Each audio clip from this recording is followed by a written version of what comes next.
শিয়ালের মতো একদিন বাঁচবো, শিয়ালের মতো 1000 বছর বাঁচতে চাই না। যদি সরকার আগামী বুধবারের মধ্যে সরকার যদি দোষীদেরকে গ্রেফতার করতে ব্যর্থ হয়, তাহলে বাংলাদেশের জনগণ ঐক্যবদ্ধভাবে এমন আন্দোলন করবে, এমন কর্মসূচি দিবে যে কর্মসূচি ফিরাবার ক্ষমতা সরকার রাখে না, মুজিব দালাল রাখে না। ফরিদপুরে 2 সহোদর ভাইকে বেঁধে রেখে সারা রাত নির্যাতন করে অবৈধভাবে হত্যা করা হয়েছে। কেন হত্যা করা হয়েছে? তারা নাকি মন্দিরে আগুন দিয়েছে, অথচ প্রমাণিত তারা মন্দিরে আগুন দেয় নাই, তারা কাজ করতেছিল। কিন্তু সরকার 1 সপ্তাহ হয়ে যাওয়ার পরেও হত্যাকারীদেরকে গ্রেফতার করে নাই। এমনকি মিডিয়ায় আমরা যা দেখতেছি, মনে হয় যেন এদেশের মিডিয়ার নাই, ভারত পরিচালিত মিডিয়া আমাদের বাংলাদেশে আছে। সব জায়গায় তো ভারত, কে এমপি হবে, কে মিনিস্টার হবে, কার চাকরির পদোন্নতি কখন হবে, কোন জায়গায় হবে, এ তো আমাদের দেশ নির্ধারণ করে না। এমনকি আপনারা জানেন আমাদের নৌবন্দরগুলি কি অবস্থায় আছে অনেকেই জানেন না। যদি আমাদের দেশের কোনো জাহাজ মাল খালাস করে, সেখানে যদি ভারতের কোনো জাহাজ আসে, আমাদের জাহাজ সরে যেতে হবে, ভারতের জাহাজকে মাল খালাস করতে দিতে হবে। আজকে আমরা কি দেখেছি? শ্মশান পূজা নাঙ্গা তলোয়ার নিয়ে করা হচ্ছে, নাঙ্গা তলোয়ার নিয়ে। আবার নিউজ দেখছি যে শ্মশান পূজা উদ্দীপনার সাথে উদযাপন করা হয়েছে। বিবিসি নিউজও করছি দেখলাম, এবং অনেক নিউজে দেখছি। আমি প্রশ্ন করতে চাই, আমি ধর্মীয় ব্যাখ্যা চাই। শ্মশান পূজা তলোয়ার নিয়ে করা হয়, এর ধর্মীয় ব্যাখ্যা আমরা চাই। যদি ধর্মীয় ব্যাখ্যা না দিতে পারে, তাহলে আমরা মনে করব এর উস্কানি। এবং যারা এর পক্ষে নিউজ করেছে তারাও এদেশের নাগরিক নয়, এরা এদেশকে ধ্বংস করার চক্রান্তে লিপ্ত। মন্দিরে যারা আগুন দিয়েছে, আপনারাও তদন্ত ভিত্তিক তাদেরকে বিচার করেন, আমরা এটা দাবি করছি। আর যারা অবৈধভাবে 2 জন শ্রমিককে হত্যা করেছে, বাংলার জমিনে তাদের বিচার করতে হবে। আজকে আওয়ামী লীগ সরকার ক্ষমতার বিনিময়ে বাংলাদেশের মুসলমানদেরকে মুজির কাছে গোলাম হিসেবে বিক্রি করে দিয়েছে। এদেশের মুসলমান স্বাধীন নয়, সমস্ত মুসলমান বিক্রি হয়ে গেছে। তাদের গলার মধ্যে গোলামের জিনজির লাগিয়ে দেওয়া হয়েছে। আজকে Dhaka university Nawab Salimullah donkey university মুসলমানদের জন্য ইউনিভার্সিটি করা হয়েছিল। সেখানে মুসলমানরা নামাজ পড়তে পারবে না, ইফতার করতে পারবে না, সেখানে পূজা চলবে, মঙ্গল শুভ যাত্রা চলবে। এটা বাংলাদেশের মানুষ মানতে পারে না, মানবে না ইনশাআল্লাহ। আজকে কি দেখেছি?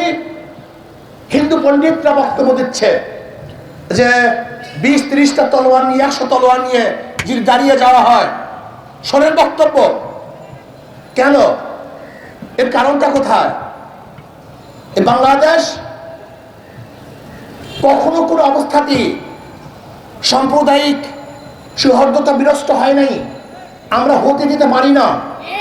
আজকে ভারতে নির্বাচন চলছে, সব মোদির কারসাজি। আমি মনে করি এটা সব ইসকনের কারসাজি।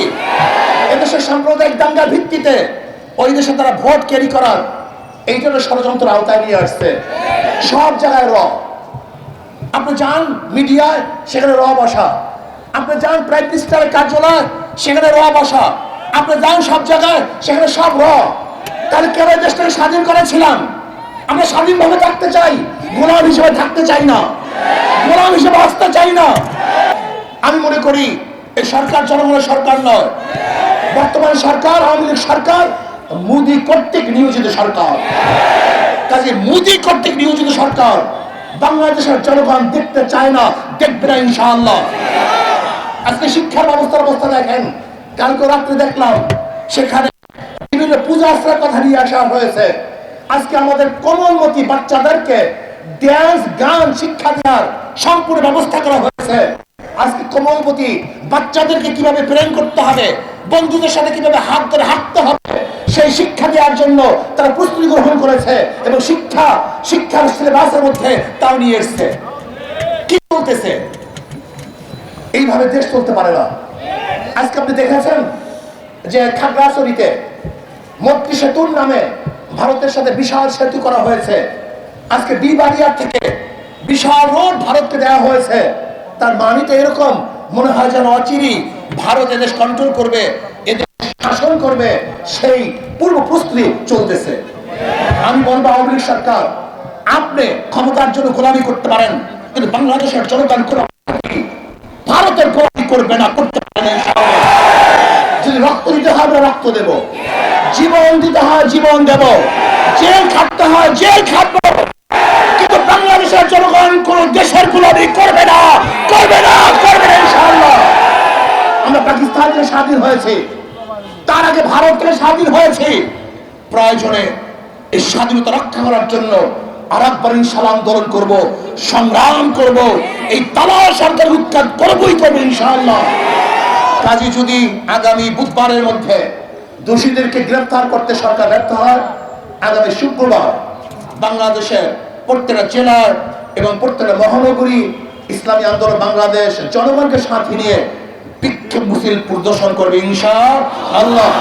আর যদি এরপরে সরকার ব্যর্থ হয়, তাহলে পরবর্তীতে এমন কর্মসূচি দেব ইনশাআল্লাহ। বাংলাদেশের জনগণ এই ইস্যুতে রাস্তায় নামবে এবং দোষীদেরকে গ্রেফতারের জন্য সরকারকে বাধ্য করবে এবং এই অবৈধ সরকারকে বিদায় করতে বাধ্য করবে ইনশাআল্লাহ। দুই ভাই সহোদর ভাই নির্মমভাবে যারা হত্যা হয়েছে, তাদের শাহাদাতের মর্তবা কামনা করছি।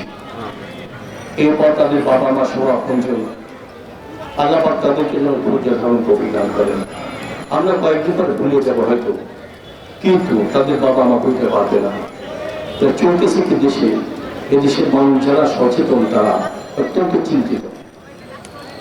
মাঝে মধ্যে মনে প্রশ্ন জাগে, দেশটা কি স্বাধীন না পরাধীন? বারবার প্রশ্ন জাগে, একটা জবাব খুঁজে পাই, স্বাধীন না পরাধীন না, এদেরটা জিম্মি হয়ে গেছে।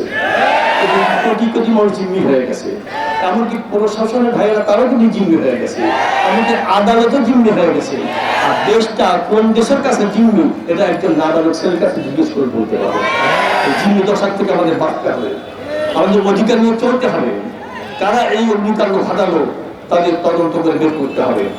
আর নির্মমভাবে যাদেরকে হত্যা করা হলো, কেন করা হলো, কারা করলো, এদের সুষ্ঠু তদন্ত করে এদের বিচার আনা হবে। যদি না হয়, এদের দেশের মানুষ অনেক ধৈর্য ধারণ করেছে, বিশেষ করে ইসলামী আন্দোলন বাংলাদেশের নেতা কর্মী অনেক ধৈর্য ধারণ করেছে, এক সপ্তাহ পর্যন্ত অপেক্ষা করেছে। আমরা বেশি অপেক্ষা করতে চাই না। আজকে আমাদের মহাতারাম নায়েবে আমির সাহেব আছেন, আগামীতে কি কর্মসূচি দিবেন তিনি ঘোষণা করবেন ইনশাআল্লাহ।